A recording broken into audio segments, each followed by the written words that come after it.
We say hi, Viz. Make sure y'all can see me. You gonna be working on the side of the highway or something? Bring it in, bring it in, bring it in, bring it in. We are back for another episode of building the Nantahala Retreat. We've got a great show for you today. We're gonna be installing the finished treads and risers on the stairs, and we're gonna be installing the crown molding and the light rail in the kitchen. And we're gonna move this picnic table because it was falling off the edge of the mountain. How do you know it's going to be a good show? You haven't even recorded anything. Well, Ray, I know why. Arlo's here! Whoa! Yes! Yes! Arlo! Yeah. Put her there, buddy. Back. No, just keep working. Don't let me bother you. He's not even going to stop working.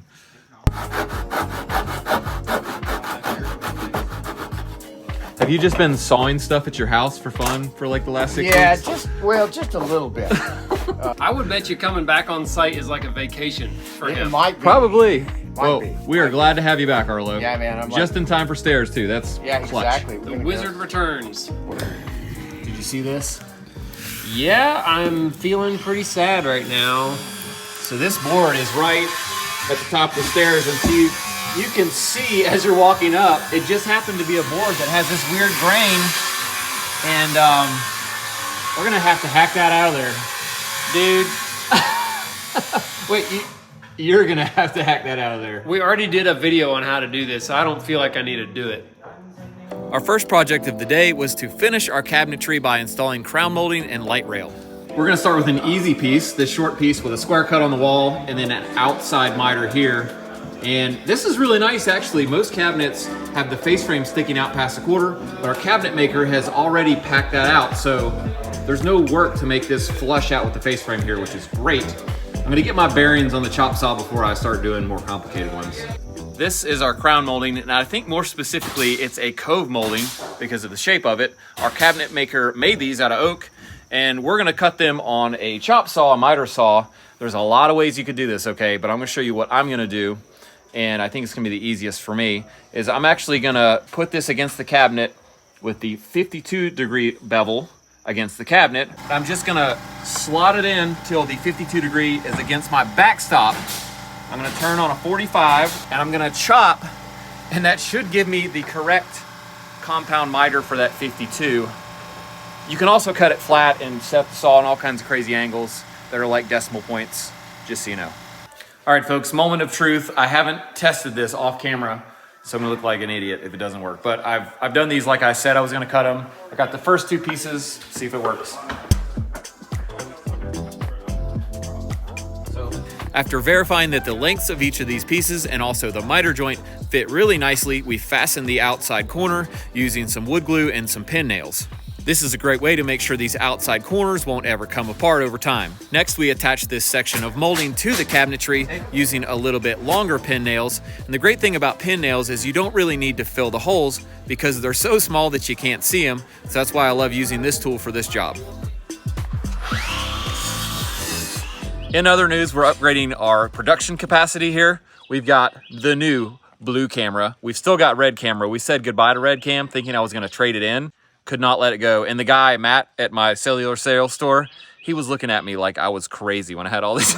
He was looking at me and looking at the phones. He was like, so you want another phone? I was like, yeah, I need another one. You get a phone. Oh, wow. Jono, you get a phone. Wow. Jamie, you get two phones. Sweet, score. Record something amazing for me. That's all I record. Yeah, I'm pretty impressed with your camera angle there. Yeah, we got a little overhead boom action going on. Glad there. I gave Got you a it camera, I think. ratchet strap to the ladder. That's gonna be a great shot, I hope. I hope I hit record. Back on the crown molding, we kept working our way around these cabinets, fitting each piece, nailing together outside corners where we could. And this is really a tedious job. If you're not prepared mentally, it can be super frustrating. So my pro tip is just to plan on taking a long time, and that way if you get done quicker, you'll be happy about it. Also, one thing we did off camera here was to actually go around the back side of this molding with some dark brown caulk, and anywhere you could see light through the molding or between the molding and the cabinets, we hit it with a little dark brown. Our next project in the kitchen is to put on this light rail, and this is just a little chunk of it because, to be honest, I don't know how it goes on here yet. So What's it do? Oh, it hides the under cabinet lights, so you can't see them as much. I'm thinking it goes like that, and then you know, miters on the corners, but I don't know. I would think it would. Or does it go so more of it hangs like that? down. I really don't know how it's supposed to go. Do you know how? I mean, I'm thinking it's that. Yeah, I like FGI. that. I like that. What's FGI? Freaking Google it. Oh. We'll figure it out, bro. Thing that sticks out. Example? I mean, No. that one is out. That one is out. With the correct orientation finally figured out, we started installing these pieces, and it's much easier than the crown molding because it's just a miter cut, not a compound miter. One thing I was doing here, just like the crown molding though, was cutting pieces long to start with. You can see here I cut this piece about an 1/8 inch over, held it in place, and then marked the final cut so I didn't waste a bunch of material trying to cut it too tight the first time. Right here we have a microwave going in, so some of you more observant viewers might wonder if that's going to get in the way, and I don't know is the answer, so I just tacked it with like 2 nails. So if we got to pull that off, put the microwave in, then put that back, that's okay. But I just want to do it now because it's what we're doing. Got something in the way there, but Arlo! Arlo, we need you, bub. I think she's good right there. Right? I say nail her. So let's take a second to thank our sponsor for today, Ray J Builder Buddies. If you're sick and tired of watching that same old crap on YouTube, check out our channel, Ray J Builder Buddies. You got that clip? Okay, so make sure we get that downloaded to Eric's channel. all right. You don't get my phone? Oh, that's my phone. How did you get my phone? We were filming stuff for you. Oh. Let's shift gears now and check out the installation of our finished treads, risers, and skirt boards in the stairwells. Me and Ray are down in the basement. The last house that we did, I had a really hard time fitting these skirts in, Ray. Yeah, I know. It was a real struggle. Me and Ray are working on getting ready to put the skirts in on this stairway. The last house we did, we really struggled because we didn't quite have enough room.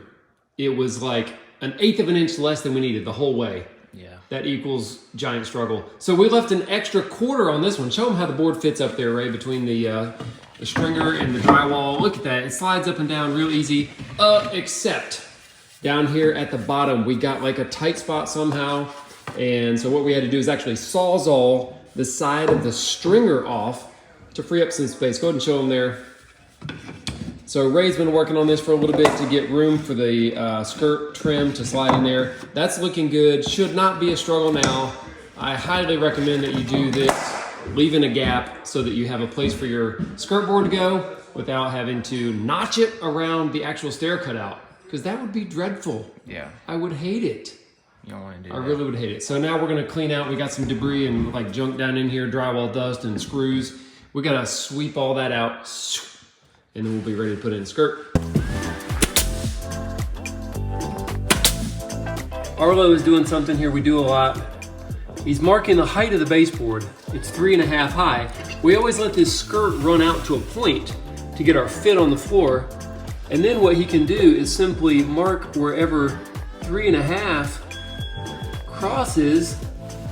There it is right there. And then we're gonna make a vertical cut right there. And then it'll merge into a normal baseboard. Jamie's gonna get into some of the finer details of fitting these treads perfectly in just a second, but here's the basic rundown on the stairwell. We're fitting the skirt boards first, then we're installing the risers flush with our temporary tread, and then we're installing the treads on top of that. The reason that we install the stair risers first is so that we don't have to rip them down to any exact width at all. In fact, the stair tread is 1 inch thick, so we have a whole inch to play with that the stair tread below the riser can actually cover. These treads and risers are yellow pine, which is the same as our doors, and we'll stain them with the same special walnut stain so that everything matches in the end. What are you doing, bud? Bro, I don't know. Did Jamie ask you to pan across that material? Yes. I told him we got so many freaking clips of wood. Just keep panning. He wants everything. Get it all. There you go. Now we got it. Make sure you get the wood up Yep, against there the you go. house. We got some real epical shots over here. This is what happens when I give Jamie a camera. He gives Just it to film someone else. everything. Do you think it was a huge mistake to give Jamie a camera? Like his own? Definitely. I'm starting to wonder if I'm gonna get that thing back from him right now. You'll get it You're back. gonna get back with about 4,000 videos. Yeah, exactly. You're gonna be editing until next Wednesday. Unless you're going for that old creepy house with a creaky stairwell kind of vibe, I'd recommend using something to actually bond your stair tread to the sub tread. If you're face nailing like we are, we're using Lexel, and it's not necessarily an adhesive, but actually works really well for that. To make these stair treads fit right the first time, I'm using this awesome jig called the Stair Wizard. It's simply a template that allows me to get the angles of each side. We don't know what the angles are. We're not gonna know. I don't wanna know. I just know that this copies it. I put it on my piece of wood, trace it, cut it, it fits. Now, if you don't have a fancy Stair Wizard or you don't wanna buy one, just take a couple scraps of wood and put them against the edges and tack a piece across it with some brads. I'll show you how to do that. It's also very quick and easy and very cheap. I actually really like this method, and Jono owns the Stair Wizard, so I only see it about every 6 months. I use this method for all the other times when I need to make a nice fit and I don't want to have to measure or find out the angle, and I don't want to use a chop saw either because we're talking about fractions of a degree here in the out of squareness. So that's why I use the skill saw to cut the line so that I don't have to fiddle with the saw getting it just right.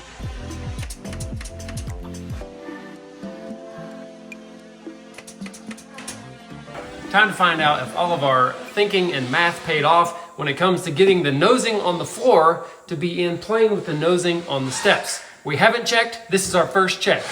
Right here, live, sort of. There we go. Let's see how we did. Okay, oh, we got a tiny little gap. Okay, fair enough. Hey, I'm just showing you. This is what it's really like here. We got about 1/8 of an inch short. At least you won't trip on it when you get to the top. After a quick sand, these treads and risers were ready for stain. We're brushing the stain on and then we're wiping it off with a rag to get a nice even coat, but not too heavy. If you look closely, you'll notice that Ray is actually doing this in his socks, and that's actually pretty normal. When we're walking around outside, you get dirt stuck in your shoes, so we want to keep this completely debris-free as we're staining it. Real nice. Stair was happening. Nice work, Ray. Or was it you doing it? Yeah. Or was it Jason? What do you think? Jason would have just spilled the bucket at the top of the stairs. and let it Waterfall all that run thing down. Yeah. Hey, I'm quantity, not quality. Oh, wait, yeah. Waterfall stain man. I mean, I could have done better.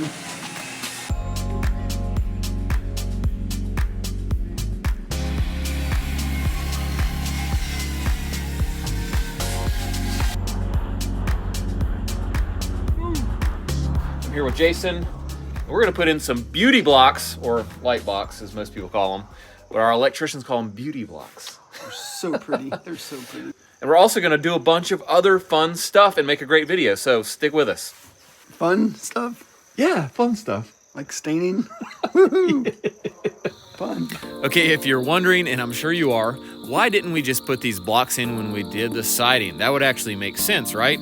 Well, there's a reason, and it's that we didn't know the size of the base of these coach lights, and sometimes they're huge. It depends on the light that the customer picks, so we wanted to wait to make sure that the block was actually big enough for the base of the light. Since these coach lights are actually on site now, we could verify that they would fit on these blocks.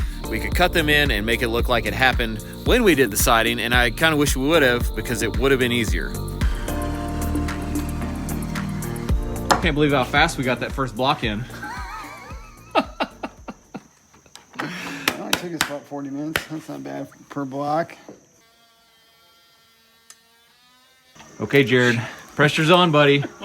You're gonna be on the show, bud. Get it away, man. You're gonna hang this light and show all the electricians in the world how to do it, bud. Oh, no, I just get complimented. Not complimented, but criticized. Just hit record when you're ready, all right? Yes, sir. No pressure. No pressure. Hey, Jared, don't forget to hit record. Yes. One really cool thing about building in the same area for 20 plus years is that you get to see people like Jared and Myron, who works with him, for our electrician Nate, go from knowing nothing to really being experts and people you really trust on the job to get their job done right. And as a contractor, the value in subcontractors like this that you know will show up when they say they will, do a great job, and actually take pride in the work that they're doing and actually be fun to be around is invaluable.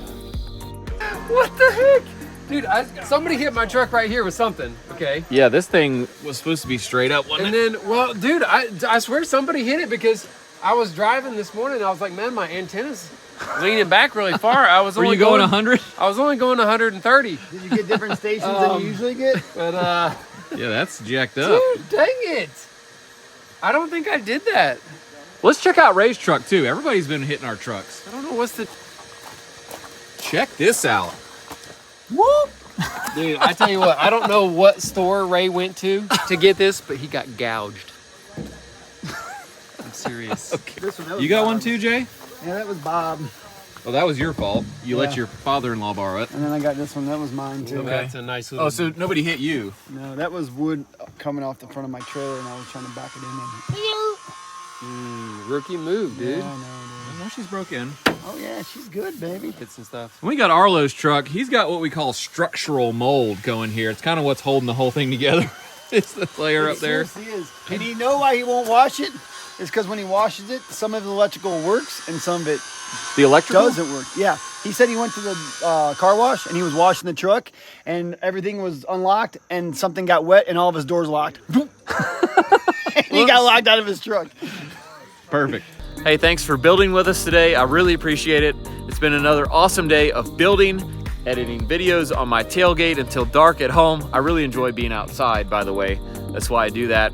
If you've enjoyed this video, please remember to subscribe, give us a thumbs up, and click the notification bell so you get all of our future videos when we do release those. Hope you guys have a great one.